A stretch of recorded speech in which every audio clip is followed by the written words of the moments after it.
नमस्कार, मेरी गौतम ऑफिशियल में आपका स्वागत है। और आज बात बिहार की राजनीति की, उस शख्स की जिनके परिवार का बिहार की राजनीति पर तकरीबन 35 साल से दबदबा है। वो सरकार में है या नहीं है, बावजूद उनका जिक्र बिहार की राजनीति में 35 साल से लगातार हो रहा है। 15 साल वो और उनका परिवार तो बिहार की सत्ता पर रहा है, लेकिन आज वो खामोश हैं। उनकी खामोशी पर इसलिए सवाल उठ रहा है क्योंकि हर मुद्दे पर वो बेहद मुखर रहते हैं।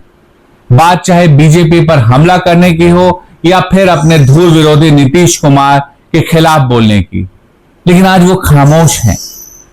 और इस खामोशी पर सवाल उठने के पीछे बड़ी वजह है कि उनके परिवार के अंदर महाभारत छिड़ा हुआ है, बावजूद उनकी तरफ से कोई बयान नहीं आ रहा है।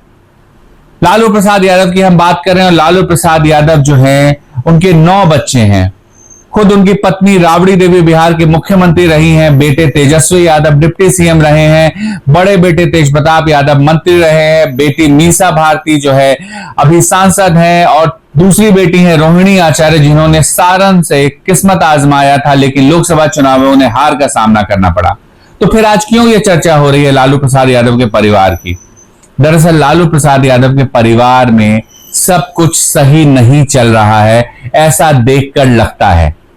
शुरुआत करेंगे तेज प्रताप यादव से और धीरे धीरे बाकी जो किरदार हैं उन पर आएंगे। तेज प्रताप यादव अलग पार्टी बना चुके हैं, ब्लैक बोर्ड चुनाव चिन्ह मिला है और जगह जगह घूम रहे हैं। कसम खा ली है कि कभी आरजेडी में वापस नहीं लौटेंगे। लालू प्रसाद यादव के सबसे बड़े बेटे हैं। किसी जमाने में यह माना जा रहा था कि सत्ता में अगर लालू प्रसाद यादव की विरासत किसी की होगी तो तेज प्रताप यादव की हो सकती है, लेकिन 2015 में जब राजनीति में तेज प्रताप यादव आए तो उस वक्त ही उन्हें उनके छोटे भाई तेजस्वी यादव से नीचे का ओहदा मिला, यानी तेजस्वी डिप्टी सीएम बने और तेज प्रताप यादव मंत्री बने। पार्टी में भी तेजस्वी की अहमियत बढ़ने लगी, लेकिन तेज प्रताप यादव की वो अहमियत नहीं रही। वो भगवान के पूजा पाठ में लगे रहते हैं और किसी भी मुद्दे पर वो खुलकर बोल देते हैं, उनके मन में कोई बात नहीं रहती है। लेकिन अचानक से कुछ ऐसा हुआ कि यादव परिवार ने उनके लिए अपने दरवाजे बंद कर दिए। एक पोस्ट आया जो वायरल हुआ, तेज प्रताप यादव की तरफ से वो पोस्ट किया गया। कहा, अनुष्का यादव से प्यार है, 12 साल से ये प्यार है और हम दोनों एक दूसरे के साथ हैं। इस पोस्ट के आने के बाद हंगामा मच गया।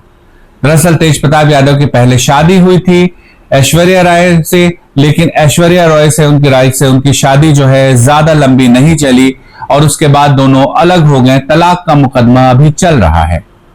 इस बीच ये तस्वीर सामने आना और इसको लेकर के सवाल उठने लगे। लालू प्रसाद यादव ने डैमेज कंट्रोल की कोशिश की। तेज प्रताप यादव को न सिर्फ पार्टी बल्कि परिवार से भी हमेशा के लिए बेदखल कर दिया। हमेशा कह रहा हूं इसीलिए क्योंकि फिलहाल वो हमेशा है, बाद में बदल भी सकता है, क्योंकि राजनीति में कुछ भी हमेशा के लिए नहीं होता है। उसके बाद तेज प्रताप यादव संघर्ष के रास्ते पर बढ़े। उन्होंने अपनी पार्टी बनाई है, कुछ दलों से गठबंधन किया है, अकेले चुनाव लड़ रहे हैं। जिन्हें अर्जुन कहते थे यानी तेजस्वी यादव को, उनके विषय में कुछ नहीं कह रहे हैं। उनके गढ़ में जाकर के बाढ़ पीड़ितों की मदद कर रहे हैं। उनकी जो बुरा हाल है बाढ़ पीड़ितों का वो दिखा रहे हैं अपने भाई के ही गढ़ में जाकर के, और लगातार हमला भी बोलने से नहीं चूक रहे हैं। सिर्फ तेजस्वी यादव पर ही नहीं, राहुल गांधी पर भी वो हमला बोल रहे हैं। जो वोटर अधिकार यात्रा हुई या फिर उसके बाद में बिहार अधिकार यात्रा हुई, दोनों को लेकर उन्होंने सवाल उठाया है। जहां जा रहे हैं वहां भीड़ जुट रही है, चाहे वो बेगूसराय हो, चाहे पटना हो, चाहे दरभंगा हो, चाहे महुआ हो। चुनाव लड़ेंगे, तय कर लिया है, महुआ से लड़ेंगे। टिकट जो है अपनी पार्टी के सिंबल पे लड़ेंगे। अब आरजेडी में नहीं जाएंगे जैसा उन्होंने बता दिया है। लेकिन इस बात को हुए तकरीबन 5 से 6 महीने हो चुके। इसके बाद में क्या तेज प्रताप यादव के साथ किसी तरह के समझौते की कोशिश नहीं हुई? देख करके लगता है नहीं हुई है। खैर, तेज प्रताप यादव का एपिसोड जो है थोड़ा पुराना हो गया। एक नया एपिसोड जो है, जो लालू प्रसाद यादव परिवार को परेशान कर रहा है, वो एपिसोड है रोहिणी आचार्य से जुड़ा हुआ। रोहिणी आचार्य लालू प्रसाद यादव की दूसरी बेटी है। उनका जिक्र तब सबसे ज्यादा हुआ जब लालू प्रसाद यादव बीमार थे, उन्हें किडनी की जरूरत थी। रोहिणी आचार्य आगे आए, उन्होंने किडनी दिया और लालू प्रसाद यादव की जिंदगी बचाई। इस फैसले को लेकर के विपक्षी भी रोहिणी की सराहना करते हैं। इसके बाद रोहिणी बिहार आती हैं, राजनीति में शामिल होती हैं। सिंगापुर में रहती हैं रोहिणी आचार्य, बिहार आती हैं, राजनीति में शामिल होती हैं, सारण सीट से चुनाव लड़ती हैं, लेकिन वो चुनाव हार जाती हैं। उसके बाद सिंगापुर से उनका आना जाना लगा रहता है। सोशल मीडिया पे राजनीतिक रूप से काफी एक्टिव रहती हैं। अपने भाई तेजस्वी का लंबे समय तक सपोर्ट करते देखी गई। फिर अचानक एक दिन सब कुछ बदल गया। तेजस्वी के सबसे करीबी संजय यादव को लेकर के एक पोस्ट किया जाता है फेसबुक पर। रोहिणी उसे शेयर करती हैं, कुछ नहीं लिखती हैं, लेकिन बड़ा संदेश दे देती हैं। क्यों मैं कह रहा हूं ये बड़ा संदेश है? क्योंकि उसमें दरअसल ये बताया गया था, उस पोस्ट में लिखने का जो उन्होंने भी लिखा था उसका मतलब ये था कि Sanjay Yadav front seat RJD की लेने की कोशिश कर रहे हैं, यानी जो सीट लालू प्रसाद यादव और तेजस्वी यादव की वो सीट लेने की कोशिश कर रहे हैं। इसके बाद रोहिणी ने कई और अपने संदेश भेजे। उसमें उन्होंने आत्मसम्मान से बढ़कर कुछ नहीं ये कहा, राजनीति में को लेकर के कहा कि उन्हें कोई दिलचस्पी नहीं है, ये भी कहा कि माता पिता के प्रति समर्पण है उनका, और बहुत सारी बातें कही। लेकिन तेजस्वी को लेकर के वो कुछ नहीं कह रही हैं। लगातार इधर साजिशों पर भी कुछ कह रही होंगी, लेकिन तेजस्वी पर कुछ नहीं कह रही हैं, जिस तेजस्वी के पक्ष में वो लगातार ट्वीट करती थी। तो क्या संजय यादव की वजह से ये रिश्ता खराब हुआ है? खबर तो यह भी है कि संजय यादव को लेकर परिवार में जो बाकी सदस्य हैं वो भी बहुत ज्यादा कंफर्टेबल नहीं है। कहा जाता है मीसा भारती भी बहुत कंफर्टेबल नहीं है। हालांकि मीसा भारती का ऐसा कोई ट्वीट फिलहाल सामने नहीं आया है, वो सांसद हैं आरजेडी की, लेकिन रोहिणी आचार्य के ट्वीट पर प्रतिक्रिया हुई है। इसके पीछे वजह है क्योंकि रोहिणी आचार्य ने लालू प्रसाद यादव को किडनी देने के बाद आरजेडी में जो कार्यकर्ता हैं उनके मन में रोहिणी आचार्य के प्रति इज्जत बहुत ज्यादा बढ़ गई है। वो रोहिणी आचार्य को बहुत ज्यादा सम्मान से देखते हैं और उन्हें लगता है कि रोहिणी आचार्य को राजनीति में आना चाहिए या बड़ी भूमिका निभानी चाहिए। लेकिन यहां फिर टकराव सामने आ गया है। रोहिणी आचार्य भी नाराज हैं। क्या मीसा भारती भी नाराज हैं? इंतजार करना होगा, या फिर कोई और बहन भी नाराज है, इसके लिए भी इंतजार करना होगा। तेज प्रताप यादव ने कहा है कि बहनों का मेरी पार्टी में स्वागत है, और यह भी कहा है कि जो बहनों के खिलाफ कहेगा उस पर सुदर्शन चक्र चलेगा। ये तमाम चीजें लालू प्रसाद यादव के परिवार में लगातार हो रही है और मीडिया में रिपोर्ट भी की जा रही है।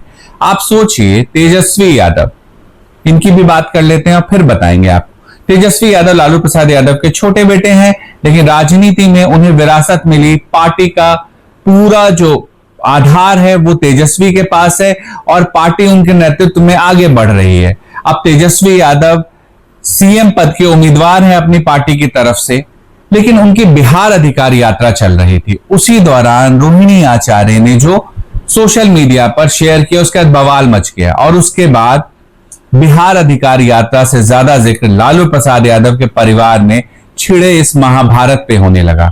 उम्मीद की जा रही थी कि लालू प्रसाद यादव सामने आएंगे और अपनी तरफ से कुछ कहेंगे, या फिर जो कंफ्यूजन है, जो गलतफहमी है भाई बहनों के बीच में जो दिख रहा है, अब कितनी है ये हम भी नहीं जानते हैं, या हमें जो लग रहा है उससे ज्यादा होगा, या हम जो सोच रहे हैं उससे बहुत कम होगा, दोनों चीज हो सकता है। लेकिन उम्मीद की जा रही थी कि लालू प्रसाद यादव सामने आएंगे और पैचअप की कोई कोशिश होगी, लेकिन ऐसा कुछ होता नहीं दिखा। रोहिणी आचार्य वापस सिंगापुर जा चुकी हैं, तेजस्वी यादव की बिहार अधिकार यात्रा खत्म हो चुकी है, मीसा भारती शांत हैं, और तेज प्रताप यादव लगातार अपने पार्टी के बैनर तले बिहार में जगह जगह पर जनसभा कर रहे हैं। सवाल उठता है, ये तमाम चीजें जो हो रही है लालू प्रसाद यादव के परिवार में, क्या उसका खमियाजा उनकी पार्टी को विधानसभा चुनाव में उठाना पड़ेगा? ये इसीलिए क्योंकि पिछली बार आरजेडी का परफॉर्मेंस बहुत अच्छा रहा था, 144 सीट पे लड़े थे, 74 सीट जीते थे। लेकिन इस बार क्या वो जो 144 सीट पर ही लड़े या 140 सीट पे लड़े, लेकिन क्या इस बार तेज प्रताप यादव का जो रुख है या रोहिणी आचार्य ने जो लिखा है उसको लेकर के एक बड़ा तबका जो लालू प्रसाद यादव को सपोर्ट करता है, क्या वो तेजस्वी यादव से दूरी बनाएगा, या फिर रोहिणी आचार्य और तेज प्रताप यादव की तुलना में तेजस्वी बहुत ज्यादा मजबूत हो गए हैं और उन्हें कोई फर्क नहीं पड़ता है कि कौन क्या कर रहा है, और इससे पार्टी की परफॉर्मेंस पर भी कोई फर्क नहीं पड़ेगा। इसके लिए इंतजार करना पड़ेगा विधानसभा चुनाव के नतीजों का। मीर गौतम ऑफिशियल में फिलहाल इतना ही। आपको वीडियो कैसा लगा हमें जरूर बताइएगा। आपका फीडबैक हमारे लिए बहुत मायने रखता है। नमस्कार।